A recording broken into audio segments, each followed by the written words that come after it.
hands today. In fact, this week. We're getting ready to host a couple hundred people on Sunday. And so baking from scratch can sometimes be a little bit tricky in times like that when you're just so busy, don't have the time. And so that's what I'm trying to get ahead of here today. I have all these doughs ready to go. I have another one that I want to mix up actually and another one in the fridge. So I'm hoping to this morning just kind of knock things out one after the other and prepare for a successful week of feeding my family from scratch recipes. So let's start off with this one that is probably the most ready to go, which is a sourdough chocolate braid.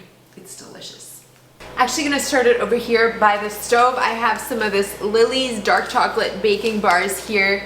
I'm gonna melt this because this is what we're gonna put in our braid, and we need it melted and slightly cooled. Just gonna melt this with a little bit of butter and we'll be ready to assemble it.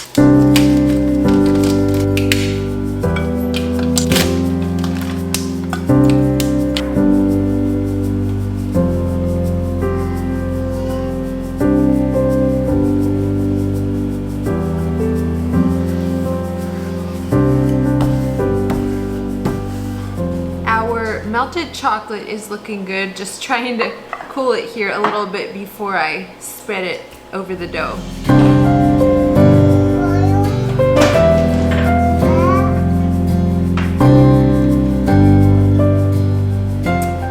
Okay, I'm just gonna roll this up the short end. Just gets a little messy with the chocolate, but it'll be delicious in the end. If it's sticking a little bit to the dough, it's super helpful to kind of help it along with one of these bench scrapers. Got my baking sheet with parchment paper here. We are gonna gently set this in here and then cover it and put it in the fridge for 30 minutes to an hour.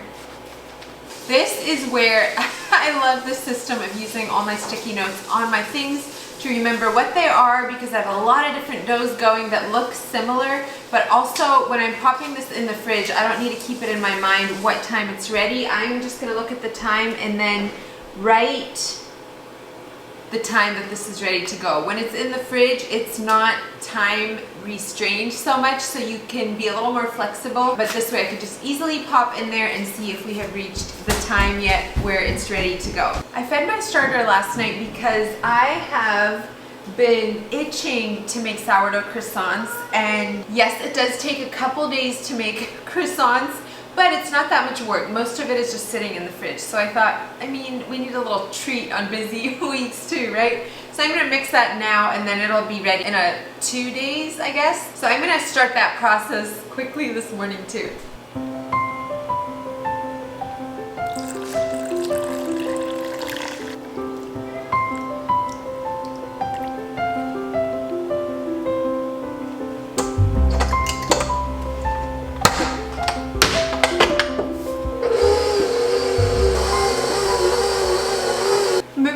To our next dough here, I have a waffle batter ready to go. I just plugged in my waffle iron here.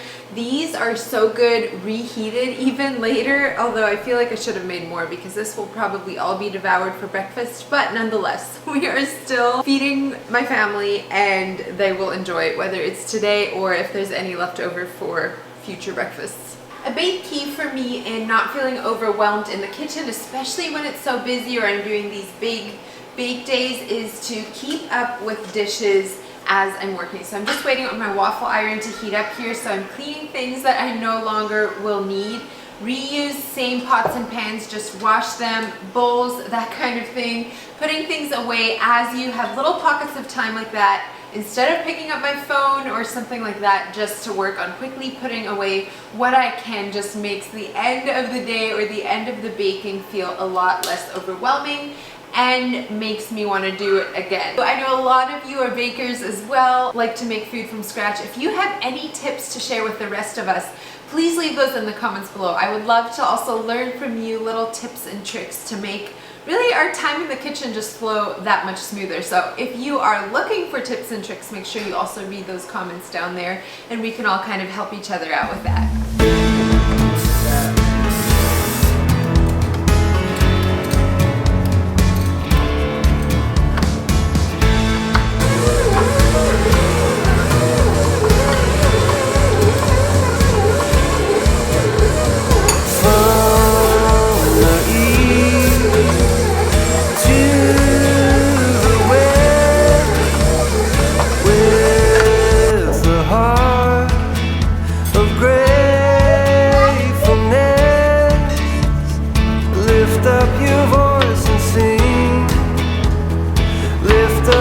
shout of praise.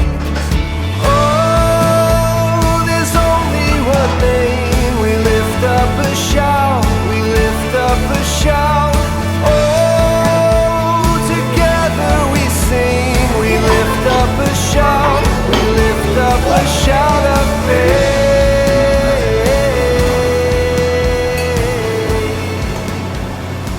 Okay, I think everybody is fed and happy now. If you hear background noise of the kids, that's just how it goes right now. My sandwich bread dough is very much ready to go. I don't know if you can see all of those bubbles in there. It's such a happy sight. I thought today I would do one loaf, just plain my normal sourdough loaf, and then the other one I want to do a cinnamon raisin swirl. This sandwich bread is so soft, so delicious, great if you are new to sourdough or have people in your family that don't really like the taste because it's not very sour. So we love this for sandwiches, grilled cheese, even French toast, things like that. Honestly, I wish I'd had enough starter ready so I could have done 4 loaves of this because we eat this stuff like crazy. But I'm gonna go ahead and just divide this in half. I did the recipe twice. One recipe makes 1 loaf of bread. So we will roll this out. I hope it's not already over fermented. I started these a little earlier yesterday afternoon than I had hoped to. So they have had a lengthy fermentation period here.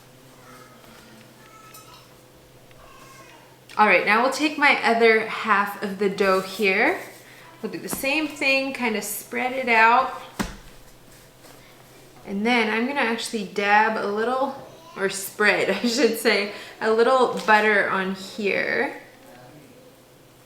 This is for like a swirl bread. Sometimes I will actually put raisins in and just when I mix my dough, I will incorporate it right into the dough so it's all throughout. But I'm going for more of a swirl effect this time. So I have my butter. We're gonna put a bit of brown sugar on here.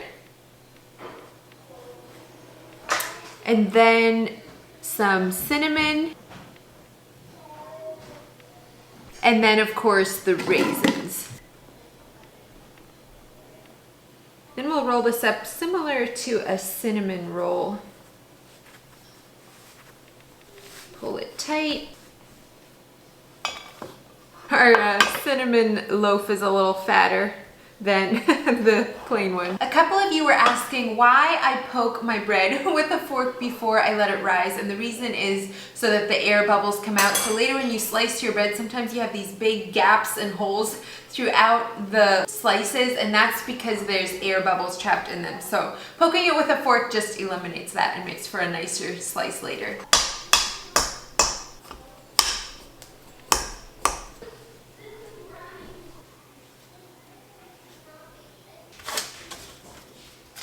One of our favorite sourdough recipes recently has been hamburger rolls. This recipe is from serrated. I will leave it linked down below, but it is so good. They rise beautifully. You can just use sourdough discard for this recipe. I like to have obviously the benefits of fermenting it. So I mixed this yesterday, put it in the fridge immediately after mixing, and then now I'm just getting ready to shape them. We'll let them rise again and then bake them. So I love having those on hand. I also use them for sandwiches, even like little garlic breads, things like that. But the flavor and the fluff is just unmatched.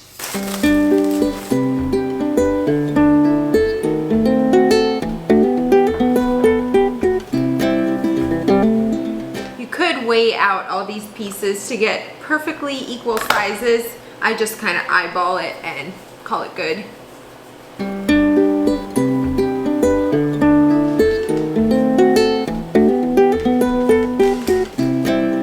My chocolate braid is done chilling in the fridge now. This is what it looks like, pretty much exactly like it did before, except it's a lot firmer. So what we're gonna do now is take a serrated knife, and yes, you definitely want a serrated knife. It cuts it much better than a smooth knife. We are just gonna cut it right down the middle, and then I'll braid it. I'll show you how to do that. It's actually super easy. You just keep putting the sections underneath each other.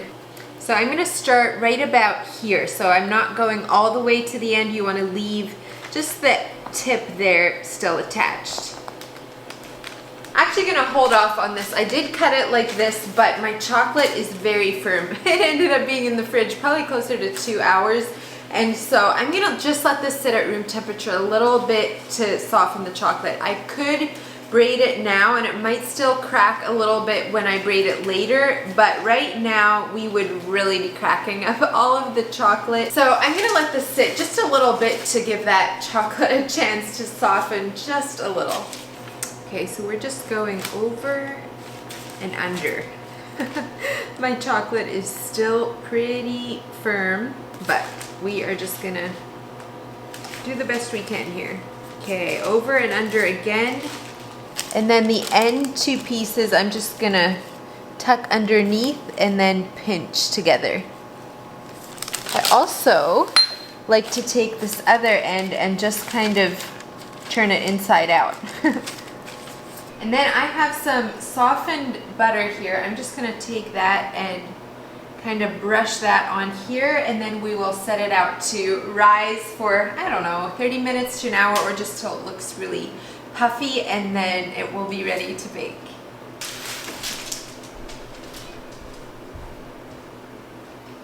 Our hamburger rolls are ready to go. So I am just gonna put a little egg wash on them. I love to top them with something, either a pizza like seasoning or coarse salt, sesame seeds, anything like that is delicious. So we are gonna do that now and pop these in the oven.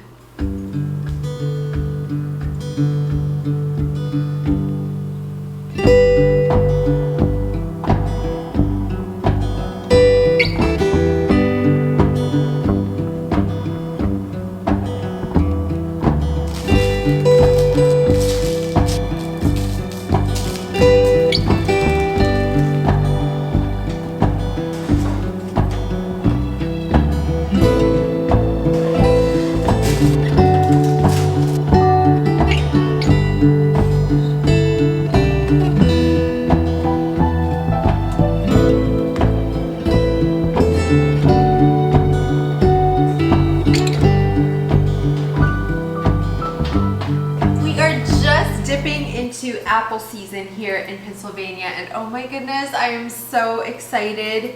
Fresh apples are just delicious. I couldn't resist making our sourdough apple dumplings. This is one of my favorite fall time recipes, and no, I cannot believe that we're already talking about fall, but here we are, end of August, and this will be a fun surprise for Josh.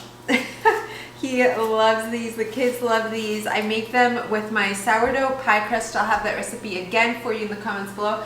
I'm pretty sure I've shared this exact recipe at least once, years ago, here on my channel, but probably more because it is kind of my go-to in the fall or just like any time during apple season. So want to do that here now. I let my dough ferment in the fridge overnight, and now we're all ready to go. And that is one of my favorite things to have in the fridge is sourdough pie crust dough. It has so many uses. In fact, I'm just cooking some chicken in my Instant Pot as well for a chicken pot pie for dinner, and I just feel like it has so many uses. I love using that same recipe for a quiche crust and pies and gallettes and all the things. So anyway, just a really useful one to have sitting and ready.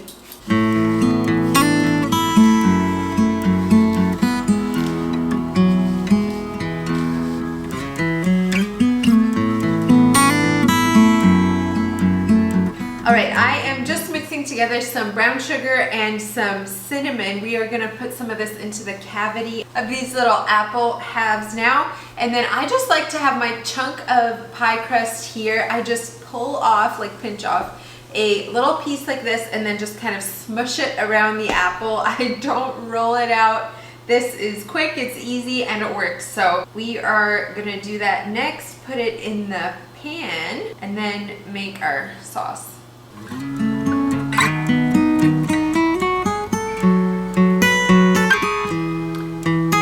So this is what the little dumpling looks like then.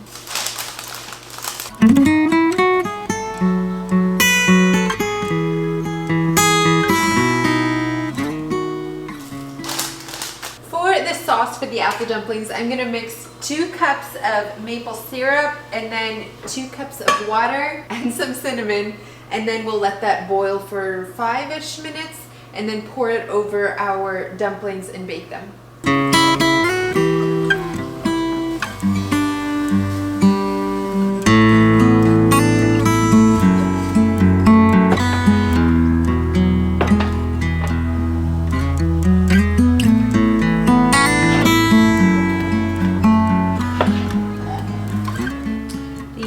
So incredibly pillowy.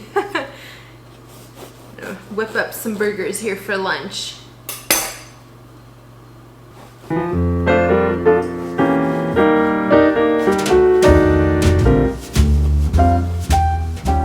little tip if you have little kids is to assemble all the burgers on a platter to save dishes. I know I just made my big dish dirty here, which would not have been necessary, but to assemble them here instead of having all different containers for lettuce, tomatoes, cheese, the meat, everything, just kind of streamlines the process.